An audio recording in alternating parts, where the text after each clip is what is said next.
नमस्कार दोस्तों, आप सभी का इम्पैक्ट एजुकेशन हब के ऑनलाइन प्लेटफॉर्म पर एक बार फिर से स्वागत है। दोस्तों, अपन एग्रीकल्चर हेरिटेज पढ़ रहे थे। अपनी ऑलरेडी 2 क्लासेस इसकी हो चुकी है। लास्ट क्लास में अपन ने डिस्कस किया था कि जो क्रॉप है वो क्या होती है। इसके अलावा अपन ने क्रॉप के क्लासिफिकेशन के बारे में डिस्कस किया था, या किस बेसिस पे अपन जो क्रॉप है या किस रीजन से अपन क्रॉप को अलग अलग कैटेगरी में क्लासीफाई करते हैं। ये सारे पॉइंट्स अपन ने लास्ट क्लास में देख लिए थे।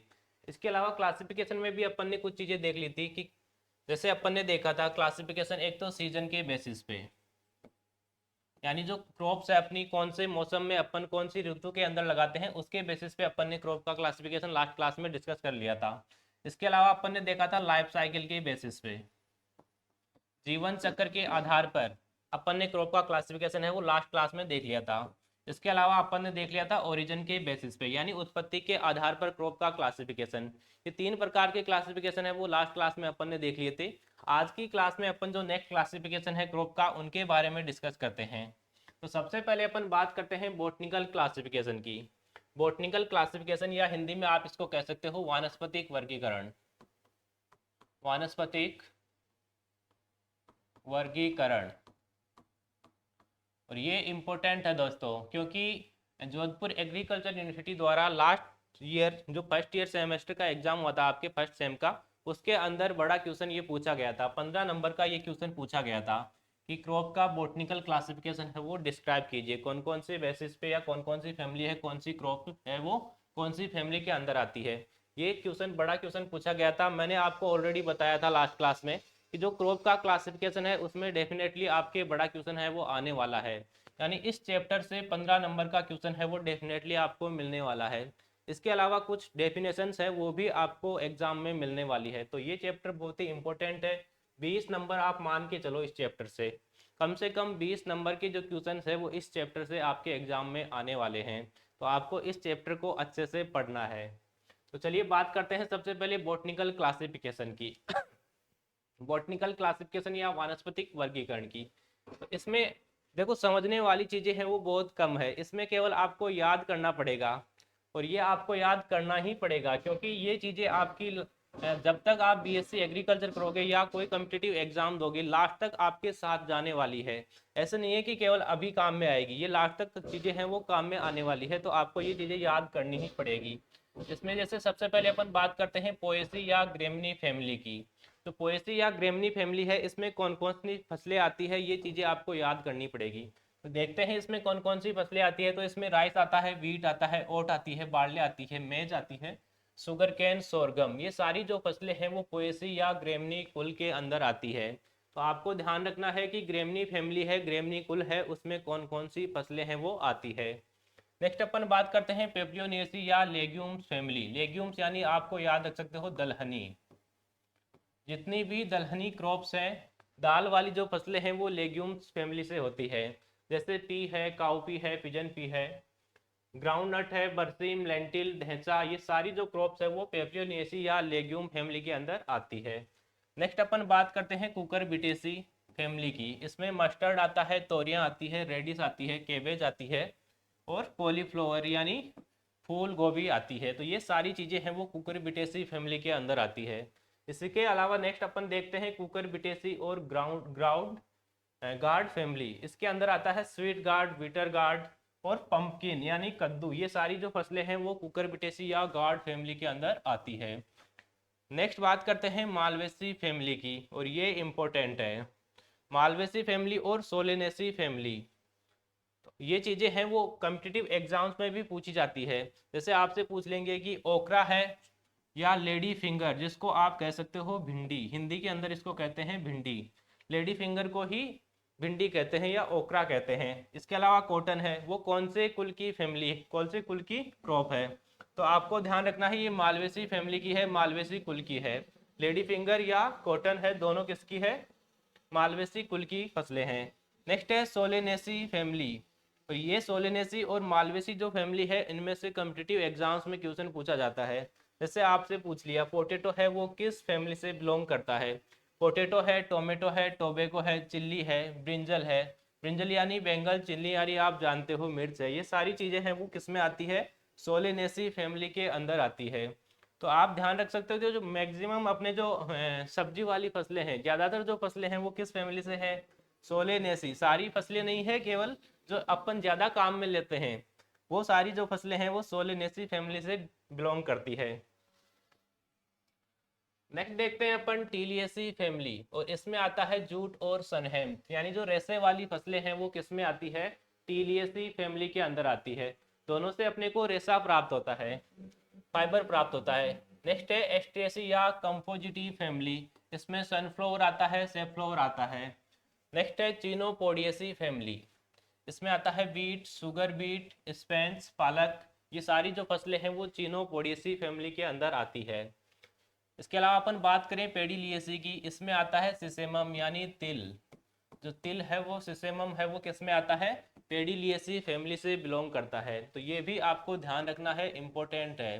पेडिलिएसी फैमिली है वो किसकी होती है, किस क्रॉप की होती है? तो ये सिसेमम या तिल की फैमिली है। नेक्स्ट है यूफोर्बिएसी फैमिली, इसमें आती है कास्टर और टोपियोका। अम्बेली फेरी फैमिली, इसमें कुमीन, कोरिएंडर और कैरेट, ये सारे हैं वो अम्बेली फेरी फैमिली में आते हैं। इसके अलावा अपन बात करें लिलियसी फैमिली, इसमें आती है गार्लिक और ऑनियन। नेक्स्ट है जिंजर ब्रेसी फैमिली, इसमें टर्मरिक आती है और जिंजर आती है। तो ये अपन ने देखा मेन जो अपने चीज़ें हैं कि मेन जो क्रॉप्स हैं वो कौन सी फैमिली से बिलोंग करती है। यही बॉटनिकल क्लासिफिकेशन होता है क्रॉप का, और ये इंपॉर्टेंट है, आपको ध्यान रखना है। जो आपके शॉर्ट क्वेश्चन आते हैं एमसीक्यू टाइप या फिल इन द ब्लैंक्स, उन क्वेश्चन के अंदर भी आपसे पूछा जा सकता है।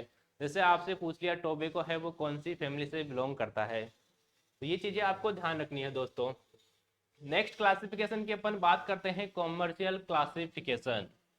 कॉमर्शियल क्लासिफिकेशन, कॉमर्शियल को आप हिंदी में कह सकते हो व्यावसायिक, व्यावसायिक वर्गीकरण। यानी आप बिजनेस पर्पज के लिए क्या कर रहे हो? क्रॉप उगा रहे हो, तो उनका क्लासिफिकेशन हो गया। तो सबसे पहली है फूड क्रॉप्स, यानी आप कह सकते हो जो खाने वाली फसलें हैं, खाद्यान्न फसलें हैं, जिनको आप खाने के लिए काम में लेते हो, आपके भोजन के लिए जो काम में आती है, उन फसलों को अपन क्या कह सकते हैं? Food crops. और कौन सी फसलें आप खाते हो आपको पता है, राइस है, व्हीट है, ग्रीन ग्राम है, इसके अलावा सोयाबीन, ग्राउंडनट है। इनसे ऑयल अपन प्राप्त करते हैं, सब्जी भी अपन बनाते हैं सोयाबीन की। इसके अलावा ग्राउंड नट है, इससे ऑयल प्राप्त करते हैं और खाने के लिए भी आप काम में ले सकते हो। तो ऐसी फसलें को अपन कहते हैं फूड क्रॉप्स। सेकंड अपन बात करते हैं फीड क्रॉप्स या फोरेज क्रॉप्स, यानी दाने वाली, दाने या चारे वाली। अब अगर अपन पशु पाल रहे हैं तो उनको दाना चारा अपन जो देंगे, उन फसलों को अपन अगर प्रोड्यूस कर रहे हैं, ग्रो कर रहे हैं, तो उन्हें कौन सी फसलें कहेंगे अपन? फीड या फोरेज क्रॉप्स, यानी चारे वाली फसलें। आल फोडर, सभी जो चारे हैं, जैसे ओट है, नेपियर ग्रास है, सोरगम, मेज, बरसीम, ल्यूसन, रिंजका जिसको कहते हैं, ये सारी जो फसलें हैं वो किस में आती है? फोरेज क्रॉप या फीड क्रॉप्स में आती है, जिनको अपन एनिमल्स को चारा खिलाने के लिए ग्रो करते हैं, उगाते हैं। नेक्स्ट अपन बात करते हैं इंडस्ट्रियल या कॉमर्शियल क्रॉप्स। अब इंडस्ट्रियल आप जानते हो जो उद्योगों के लिए या इंडस्ट्रीज के लिए काम में ली जाती है, तो जैसे कॉटन है, कॉटन उद्योग आपने नाम सुना होगा। इसके अलावा शुगर केन है, जिससे अपन चीनी बनाते हैं, गुड़ बनाते हैं, तो उद्योगों में काम में आती है। शुगर बीट है, टोबैको है, जूट है, जिससे रेशा प्राप्त करते हैं। तो ये सारी फसलें हैं वो इंडस्ट्रियल या कॉमर्शियल क्रॉप्स होती है।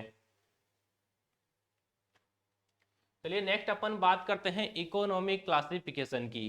इकोनॉमिक क्लासिफिकेशन, या इसको कह सकते हो आर्थिक महत्व वाली फसलें। आर्थिक वर्गीकरण भी आप इसको कह सकते हो, आर्थिक वर्गीकरण या इकोनॉमिक क्लासिफिकेशन।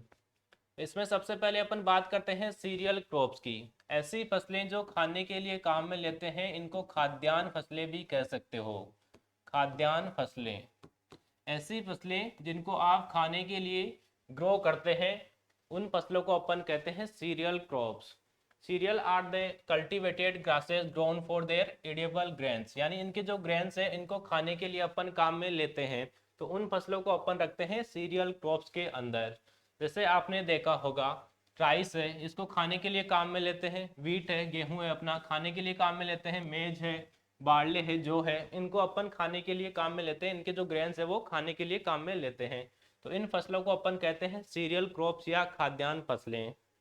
सेकेंड अपन बात करते हैं मिलेट्स की, यानी इनको हिंदी में कहते हैं मोटे अनाज। मोटे अनाज। अब इनको मोटे अनाज अपन कहते ही हैं, जरूरी नहीं है कि इनका दाना है वो मोटा हो, इनका दाना तो है वो बारीक होता है, लेकिन इनको कहते हैं अपन मोटे अनाज। मोटे अनाज वाली फसलें millets.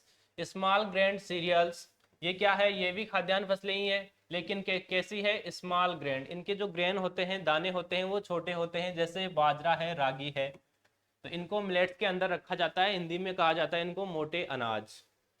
They are used as staple food in dried region to the of the countries. और ये है वो खाने के लिए भी काम में ली जाती है। जो डेरियर रीजन है अपने कंट्री का, उसमें ये ज़्यादातर काम में ली जाती है। नेक्स्ट बात करते हैं ऑयल सीड्स, यानी तेल वाली फसलें, या कह सकते हो तिलहन।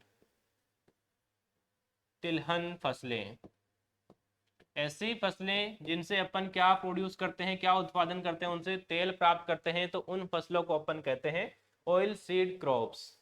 The crop seeds are rich in fatty acids like sunflower, mustard, groundnut, linseed, castor, sesamum, soybean. इन सब फसलों से अपन क्या प्राप्त करते हैं, तेल प्राप्त करते हैं, जैसे सरसों का तेल हो गया, मूंगफली का तेल हो गया, इसके अलावा सोयाबीन का तेल हो गया, तिल का तेल हो गया, अरंडी का तेल हो गया, अलसी का तेल हो गया।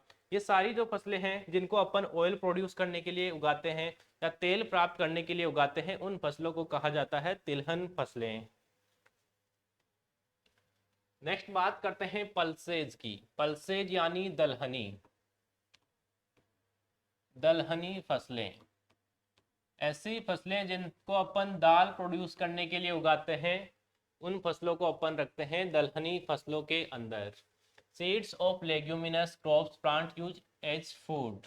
इनके जो सीड्स होते हैं, लेग्यूमिनस क्रॉप है, मेनली जो दलहनी फसलें होती है वो कौन सी फैमिली से बिलोंग करती है, लेग्यूमिनेसी फैमिली से बिलोंग करती है। ये अपन ने ऑलरेडी बॉटनिकल क्लासिफिकेशन के अंदर देख लिया।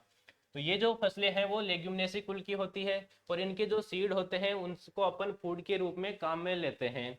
दे आर रिच इन प्रोटीन। और इन फसलों के अंदर जितनी भी दलहनी फसलें हैं, पल्सेज क्रॉप है, उनके अंदर प्रोटीन है वो अधिक मात्रा में पाया जाता है। या अब ये मान के चलो कि इन फसलों के अंदर 20% से अधिक क्या होगा, प्रोटीन होगा। जो दलहनी फसलें हैं लगभग उनमें 20% से अधिक प्रोटीन है वो पाया जाता है। तो ये अपने को ध्यान रखना है। Such as green gram, black gram, peas, cowpea, pigeon pea, जितनी भी दाल अपन खाते हैं वो सारी कौन सी है, दलहनी फसलों में आती है, या जो लेग्यूमिनेसी कुल से बिलोंग करती है।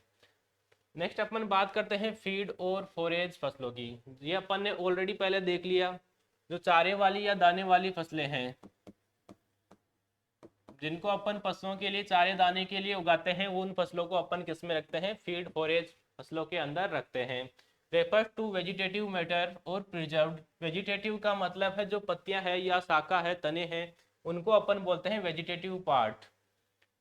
प्रिजर्व्ड यानी जैसे अपन ने अपने पास में अपन ने साइलेज बना लिया, साइलेज आपने सुना होगा, है अपन ने बना लिया, तो ये क्या हो गया, प्रिजर्व्ड हो गया। चारे को अपन ने प्रिजर्व कर लिया, संरक्षित कर लिया। Utilise as feed for animals, जिनको अपन एनिमल्स के लिए फीड के रूप में काम में लेते हैं, तो इन फसलों को अपन कहते हैं फोरेज या फीड और फोरेज वाली फसलें, चारे दाने वाली फसलें। इट्स इंक्लूड्स है, साइलेज एंड फोडर। अभी अपन ने डिस्कस कर लिया ऑलरेडी कि है के रूप में अपन उनको कंजर्व करके रख लेते हैं, संरक्षित करके रख लेते हैं, या साइलेज बना लिया, या अपन ने चारे के रूप में अपन ने उनको रख लिया। जैसे बरसीम है, जवार है, सूडान ग्रास है, नेपियर ग्रास है, ये जो सारी फसलें हैं जिनको चारे के लिए उगाते हैं वो फोरेज क्रॉप या फीड और फोरेज क्रॉप्स होती है। नेक्स्ट है फाइबर क्रॉप्स, यानी रेशे वाली फसलें। रेशे वाली फसलें ऐसी फसलें जिनसे अपन क्या प्राप्त करते हैं, रेशा प्रोड्यूस करते हैं, रेशा प्राप्त करते हैं, तो उन फसलों को कहते हैं fibre crops. Crop plants grown for fibre yield, किसकी उत्पत्ति के लिए अपन कर रहे हैं इसको, फाइबर की लिए, यानी इसको रेशे के उत्पादन के लिए कर रहे हैं, रेशा उत्पादन। रेशे उत्पादन के लिए जो क्रॉप्स अपन ग्रो करते हैं उनको रखा जाता है फाइबर क्रॉप्स के अंदर। फाइबर में भी ऑब्टेन फ्रॉम कॉटन, जूट, सनहेम, इन सभी से अपन क्या प्राप्त करते हैं? रेशा प्राप्त करते हैं। कॉटन से रेशा प्राप्त करते हैं, जूट से करते हैं, सनहेम से करते हैं, तो इन सभी से अपने को रेशा प्राप्त होता है। तो ऐसी फसलें जिनसे रेशा प्राप्त किया जाता है उनको फाइबर क्रॉप्स कहा जाता है। नेक्स्ट बात करते हैं शुगर एंड स्टार्च क्रॉप्स। ऐसी फसलें जिनसे शुगर प्राप्त होती है या स्टार्च प्राप्त होता है, तो उन फसलों को अपन शुगर या स्टार्च क्रॉप्स कहते हैं। Production of starch sugar, sweet potato है, टोपियोका है, शुगर केन है, शुगर बीट है, इन फसलों से अपन शुगर या स्टार्च प्राप्त करते हैं। नेक्स्ट है स्पाइसेज या कंडीमेंट्स। स्पाइसेज या कंडीमेंट्स का मतलब होता है मसाले, मसाले वाली फसलें।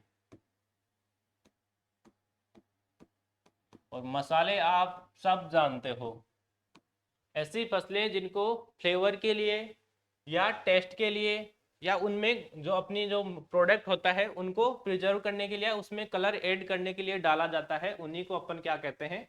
स्पाइसेज या कंडीमेंट्स फसलें या मसाले वाली फसलें अपन उनको कहते हैं। क्रॉप प्लांट और their product use for flavour, यानी एक अलग से ही आपको पता चल जाएगा, जैसे ही अपन ने स्पाइसेज डाला आपको पता चल जाएगा, उसका एक अलग फ्लेवर आ जाता है।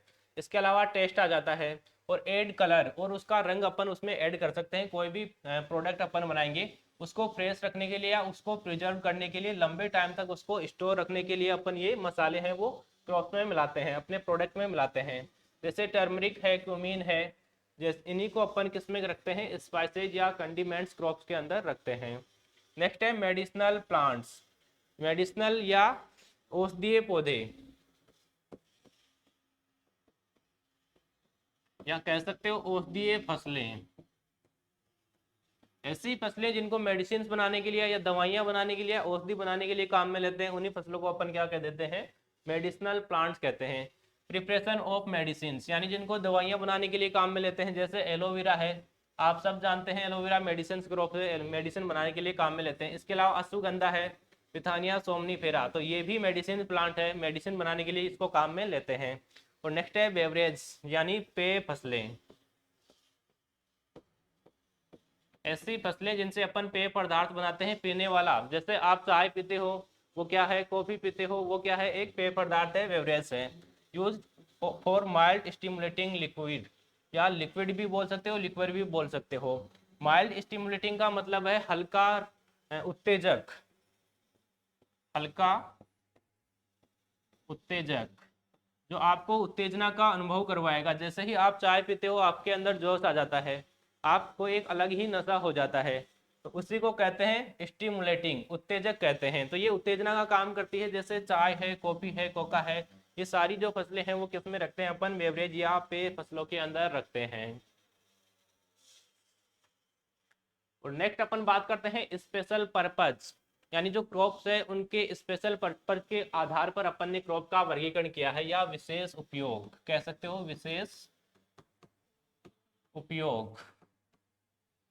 स्पेशल काम में ले रहे हैं अपन, तो उसके आधार पर क्रॉप का वर्गीकरण। इसमें सबसे पहली है catch crop. These crops are cultivated to catch the forthcoming of season. तो ये जो फसलें होती है, केज क्रॉप्स होती है, ये शॉर्ट ड्यूरेशन वाली फसलें होती है।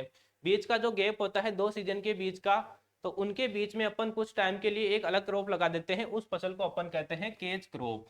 It replace the main crop that has failed due to biotic और क्लाइमेटिक और मैनेजमेंटल हैजार्ड्स।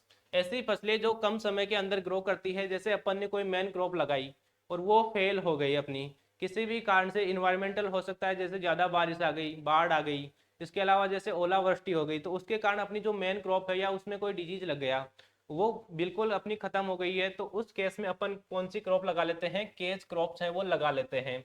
तो मेन क्रॉप के फेलियर होने के बाद में, उसके फेल होने के बाद में अपन इससे भी प्रोडक्शन ले सकते हैं। ये जो क्रॉप्स होती है वो शॉर्ट ड्यूरेशन वाली होती है, यानी इनका जो जीवन चक्र है, लाइफ साइकिल है, वो छोटा होता है, टाइम इनमें कम लगता है, कम टाइम के अंदर ग्रो हो जाती है, और अपन जल्दी से इनकी हार्वेस्टिंग है वो कर सकते हैं।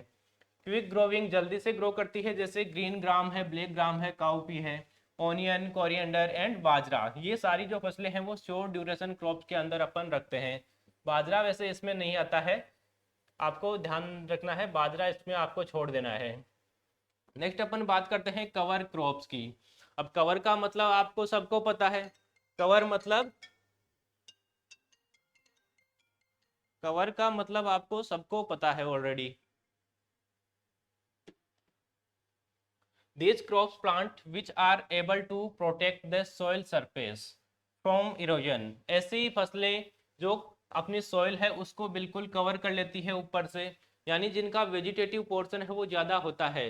जैसे आपने देखा होगा ग्राउंड नट, ग्राउंड नट आप अपन खेत में लगाते हैं तो वो पूरे फील्ड को कवर कर लेती है, पूरी सॉइल को कवर कर लेती है। तो उससे जो सॉइल इरोजन है यानी मृदा का चरण है वो बहुत ही कम हो जाता है। अगर बारिश भी तेज आती है तो भी मृदा क्षरण नहीं होता, हवा तेज आती है तो भी मृदा है वो क्षरण नहीं होता, इरोजन नहीं होता है। तो ऐसी फसलों को अपन कहते हैं cover crops. These crops plant which are able to protect the soil surface. ऐसी फसलें जो मृदा की सरफेस को प्रोटेक्ट करके रखती है, इरोजन से बचाती है, या जैसे विंड आई वाटर आया इन दोनों से वो बचा लेगी। Through their ground covering foliage and और रूट मैट्स, और उनका जो ग्राउंड कवरिंग एरिया होता है वो बड़ा होता है जिससे वो ग्राउंड को कवर कर लेती है। और ऐसी फसलों को ही अपन कवर क्रॉप्स है वो कहते हैं। ग्राउंड नट है, ब्लैक ग्राम है, इन फसलों को अपन कवर क्रॉप्स के अंदर रखते हैं दोस्तों। नेक्स्ट अपन बात करते हैं नर्स क्रॉप्स की।